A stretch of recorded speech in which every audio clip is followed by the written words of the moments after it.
Bueno, gente, acaba de terminar el partido River Boca, lo más importante del clásico del fútbol argentino.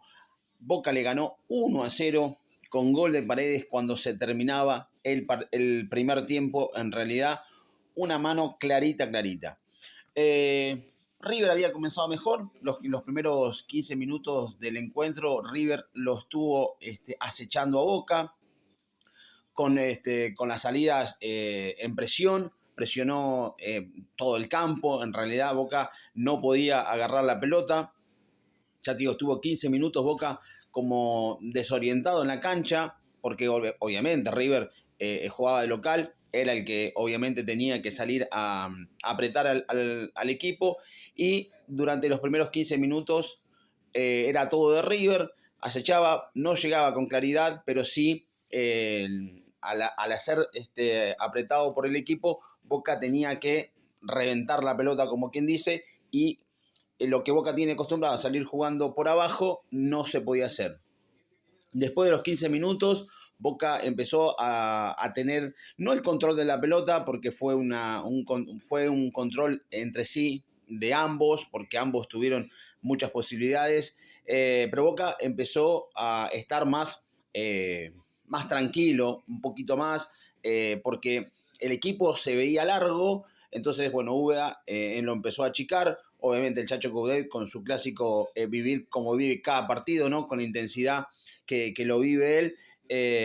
Boca empezó a salir del fondo. River no dejó de presionar, siguió presionando, pero la presión era no tan fuerte como en los primeros 15 minutos. Y en los segundos 15 minutos, ya llegando a los 30 minutos del partido, se empezó a mejorar un poquito. Boca empezó a encontrar espacios. Boca tenía llegadas, pero no claritas como la que fue. Después entró en juego Paredes, que de 4 tiros, o sea, de 4 pases, 2 tuvieron situaciones de gol, porque es una persona que le pega así de cachetada de 3 dedos, sin mirar a dónde va la pelota, y lo puso a 2 veces a Merentiel, creo que 2 o 3 veces a Merentiel. La última fue del penal, de cara al arquero. En la última jugada del primer tiempo, Merentiel sale jugando, hace su jugada como siempre y encara, y cuando va a tirar el centro, el jugador de River levanta la mano y era penal. Para mí entender, era penal y amarilla. Ya tenía amarilla el jugador de River. Para mí tendría que haber sido expulsado. Pero bueno, Herrera va al VAR. Era un penal que no se podía discutir, porque era penal, porque había, como dicen todos, hace volumen con la mano, ¿no? Y entonces la pelota que iba al arco es sancionada por penal. Y tendría que haber sido amarilla para mí. Bien, entonces, bueno, Paredes ejecuta un golazo casi al ángulo del segundo palo del arquero, y Boca se iba al vestuario ganando 1-0. Un primer tiempo, como te dije, que durante 15 River lo estuvo acechando, y después Boca se fue amoldando en la cancha y fue encontrando las llegadas al arco de River. Y ya te digo, Paredes, que me parece que fue el mejor jugador de la cancha.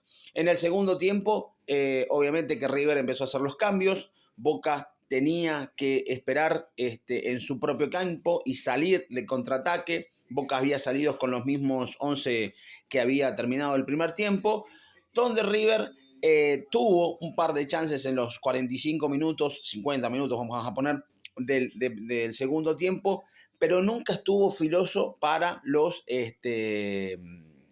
para pegarle al arco, ¿no?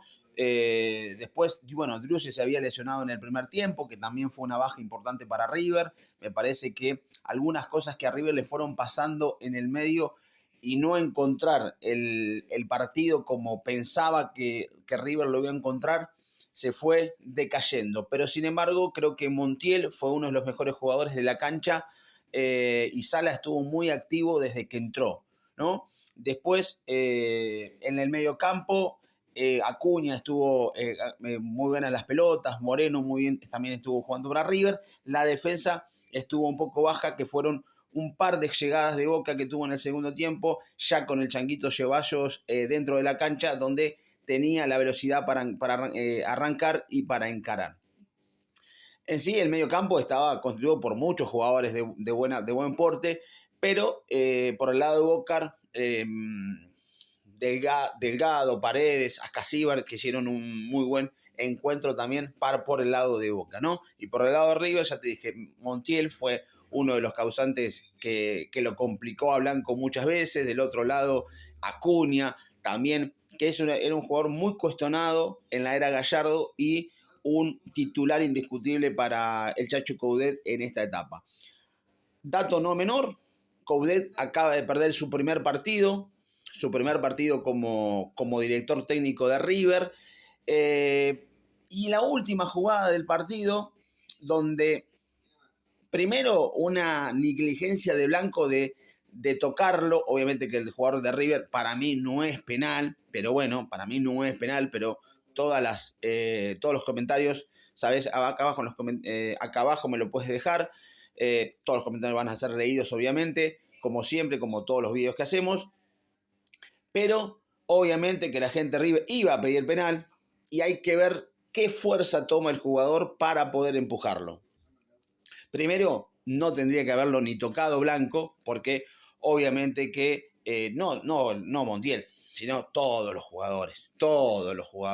No hay uno que cuando apenas sentís un contacto se tiran, ¿no? Para cobrar full, y ya varios árbitros los conocen a varios jugadores, entonces no Montesor, por cierto, todos los jugadores, no hay uno, no. Todos los jugadores hacen tiempo y bueno. Y hay que medir la fuerza. ¿Qué pasó? En los relatos se escuchaba que no había sido penal, pero eso quede a interpretación del árbitro, porque no podemos nosotros de acá, o si estás en la cancha, no sabes la fuerza que tomó el jugador de Boca Blanco para empujar al de River.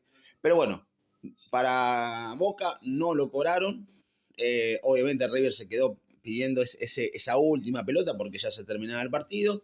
Y después tuvo una Jiménez que la aguantó, que no llegó y se termina el partido. Boca, ya te digo, segundo tiempo fue muy peleado. Fue mucho más River obviamente en el segundo tiempo porque lo fue a buscar nuevamente, porque obviamente perdía el partido 1-0.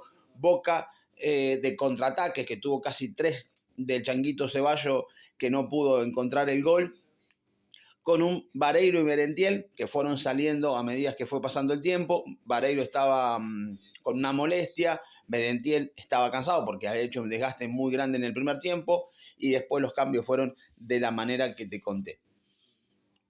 A ver, si tenemos que hacer un análisis parental del segundo tiempo, me parece que si vos vemos el contexto del partido, vos decís, bueno, pero tendría que haber sido un empate. Y podía haber sido un empate, obviamente, ¿no? Yo siempre digo que los merecimientos no se cuentan, sino se cuentan cuando vos metés un gol. Y creo que Boca encontró el gol mediante ese penal, y después lo buscó, porque sí lo buscó, no tanto como River, pero sí que lo buscó.